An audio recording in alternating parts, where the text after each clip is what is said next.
Dear students,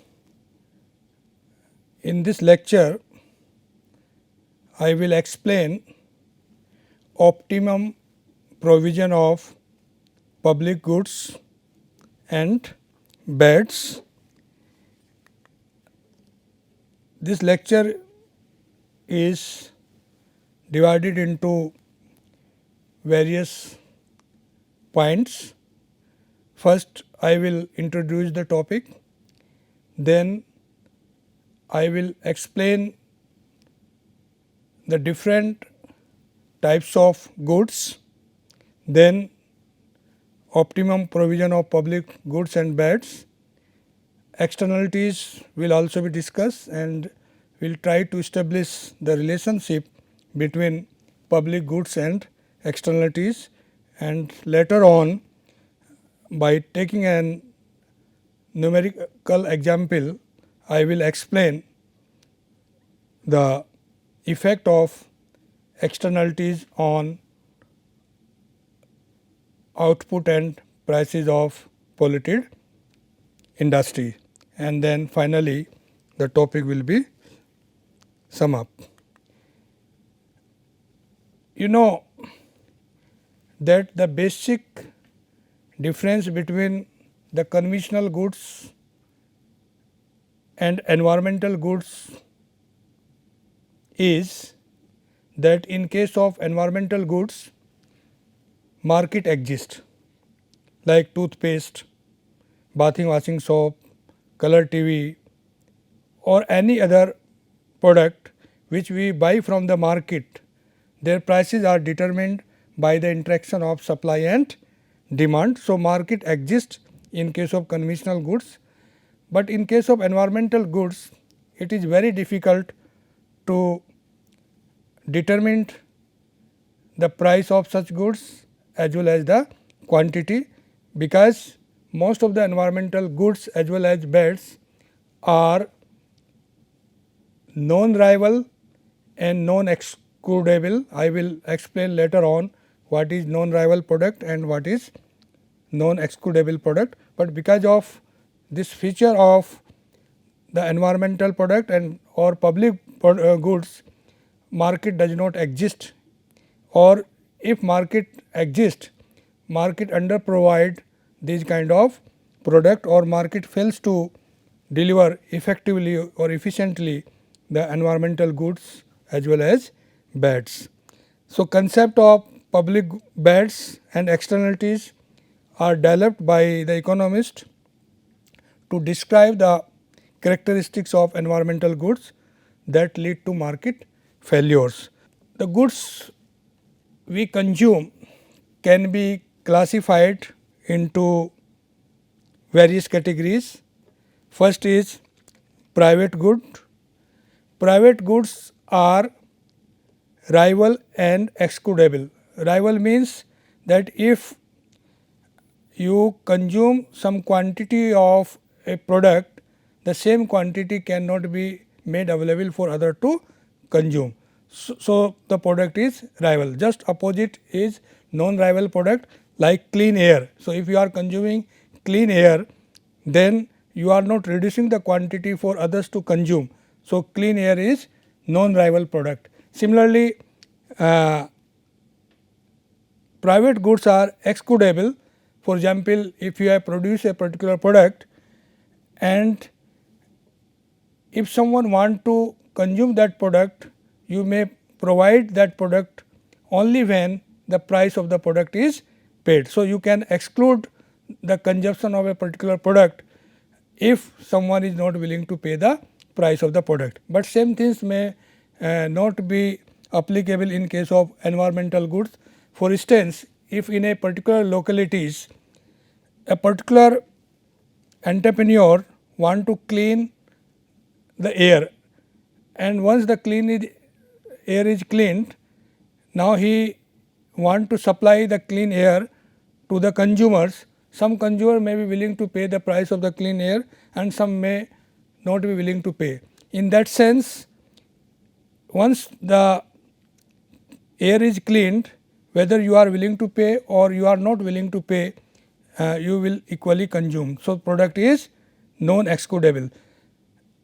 Similarly, there may be number of such examples like free download and restricted download. So, you can exclude the download of a research paper by restricting the download through technology if the price of the research paper is not paid. As far as public goods are concerned, they are non-rival, non-excludable. It means that these products can be consumed without paying the price of the product, and consumption of these product will not reduce the quantity for other to consume. So, products are non-rival and non-excludable. For example, defense, law and order situation, police services, all these kind of public goods provided by the governments can be equally consumed by all the members of the society. There are some goods which may also be called quasi public goods. They have characteristics of both, to some extent private as well as public goods characteristics, or they may be partially non-rival and partially non-excludable and partially excludable and partially rival, such as road, tunnels, bridge, parks.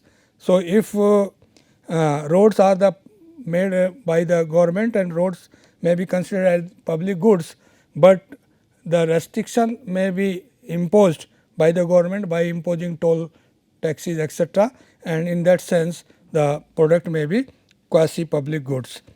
There are another kinds of goods which are known as merit goods. So, merit goods are those goods which increase the welfare of the society, and these goods also generate positive externalities in the economy like education, vaccination, health care.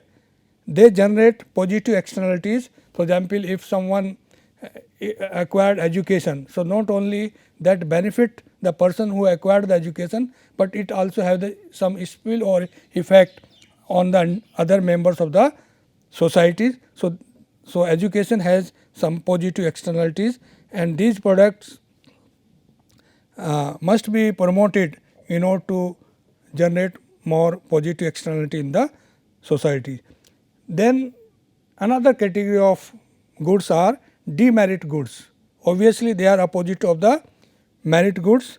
The goods that harm the consumers and generate negative externalities are called non-merit goods, like smoking, drugs, alcohol drinking, etc. So, these consumption of these products not only are injurious for the health of the people who are consuming, but the consumption of these products also put additional cost on the societies in terms of health and police expenditures, because when someone is becoming drug addict or alcohol, that he or she may also lead to commit some crimes, and then additional police arrangement would be made. So, it would be the additional burden on the society. Similarly, smoking not only create health problem for the person who is consuming, but it also generate negative externality for others. It pollutes the environment, people inhale that smoke and health is badly affected. And so, you can see the merit goods, demerit goods, quasi public goods, then public goods, private goods, and there is another kind of goods which is known as free good. Free goods are those goods which are having zero opportunity cost, or the goods without scarcity are known as free goods. And like water from the stream in the upper Himalayas can be consumed by a person without paying any price. So, opportunity cost of consumption of water at that level is almost 0. Similarly, air is provided free of cost by the nature, and if we are consuming air, then we are not paying anything, and there is no any opportunity cost imposed on the consumer due to consumption of such kind of products. So, they are called merit goods. Now, after understanding the different types of goods, let me now focus on public goods. There are several characteristics of public goods you should know. First is non-excludability, which I already explained you. Non-excludability means once a product is supplied to the consumer, the potential users or consumers cannot be prevented deriving a benefit from such kind of product. So, you cannot exclude any product for consuming a particular product. Once it is supplied in the market, that product is known as public goods. Public goods are also non-rival. Non-rival means once these products are supplied in the market, individuals do not need to compete with each other to consume these kind of product. So, they are freely available once they are produced. So, the consumption of public goods may be considered non-rival. Similarly, non-diminishability or the utility or quantity of such kind of products does not diminish for other to consume, because all consumers can equally consume such kind of product. So, when one consumer uses the good, the stock available for others does not deplete, does not diminish. So, that is also the characteristics of public good. Then non-rejectability, this is another characteristics of public goods. Non-rejectability means once a product is supplied by the government for the society, the consumers cannot reject that product. Like in case of private goods, when you are going to buy a particular product, say color TV, and if the color TV is not working well, then you can reject it and you can replace it. But in case of public goods, once the public good is created for the society, even if the quality of public good is bad, you cannot reject it, like the condition of road. So, once the road is created by the government, so you have to consume that road, you have to drive your vehicle on the road, whether the condition of road is poor or good. So, you cannot reject and you cannot say to the government that replace this road because the quality of the road is poor. Then non-marginal cost. Non-marginal cost. So, public goods does not have any marginal cost. Marginal cost means the cost of one additional unit of the product consumed. So, once the public good is supplied in the market, the marginal cost of supplying for another individual is 0. So, that is why the products are considered as non-rival and non-excludable. So, these are the main characteristics of public goods, and based on these characteristics you can identify certain kinds of goods which fulfill these characteristics, and if the goods are fulfilling these characteristics, then you can say these goods are public goods. Like road is a public good. Now, pure public goods and pure public bads. So, you can also classify the pure public goods and pure public bads. Bads are, bad means here the negative products, or in simple term you can say pollution. So, pollution is generated in the economy and consumers consume these pollutions, and the pollution is termed as bad product. So, pure public goods and pure private bads. Bads are either rival or non-rival. So, there may be both types of bad product, or excludable or non-excludable, like noise.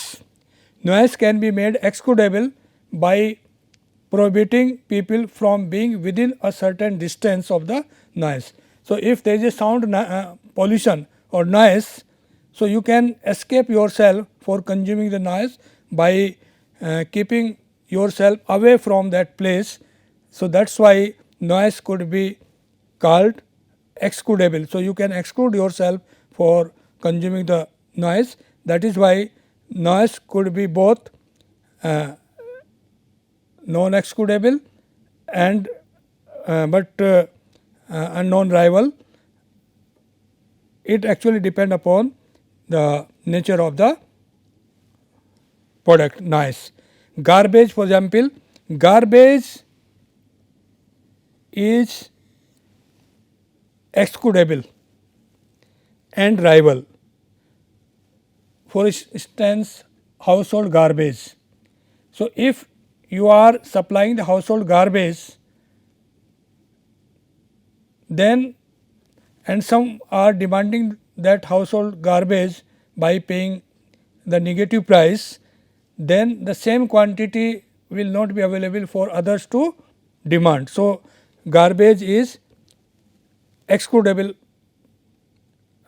product and as well as rival product. The quantity of garbage safely disposed by a person cannot be used by others to do the same things. So, the product is rival. Now, take another example like greenhouse gases. Greenhouse gases is non-rival product leading to climate change. So, climate change, global warming, these are the bad products and they are non-rival and non-excludable. Private goods as well as bads are typically provided by the market and market can provide them efficiently.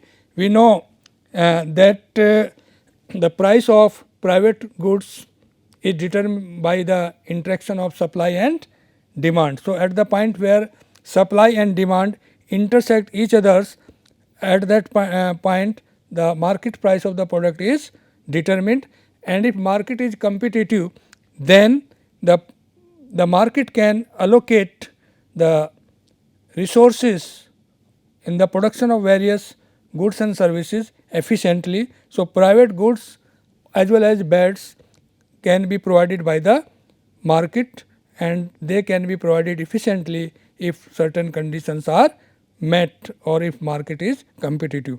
Pure public bads are not provided by the market because non-exclusion of those who are not willing to pay. So, since the pure public bad products are non-excludable and non-rival, in that case market is not able to provide these goods, because once a company is creating such kind of product, whether a consumer is willing to pay the price of the product or not willing to pay the price of the product, in both the cases consumer may consume such kind of product even without paying the price. So, in that sense the product is non-rival, non-excludable, and therefore, market cannot work in such kind of products. So, let us now conclude this lecture. In this lecture, I discussed types of goods. There are different types of goods like public goods, private goods, merit goods, demerit goods, quasi public goods and free goods. I also explained you the main characteristics of public goods. Actually, public goods are non-rival and non-excludable, and therefore, it is very difficult for the market to provide public goods, and most of the environmental products are non-rival and non-excludable, and therefore, market fails to provide these public goods. I also explained you the difference between pure public goods and pure private bads. For example, air pollution is a pure public bad, and road without toll is pure public good, and most of the goods which we buy from the market are non-rival and non-excludable, and therefore, they are called pure private goods. Thank you.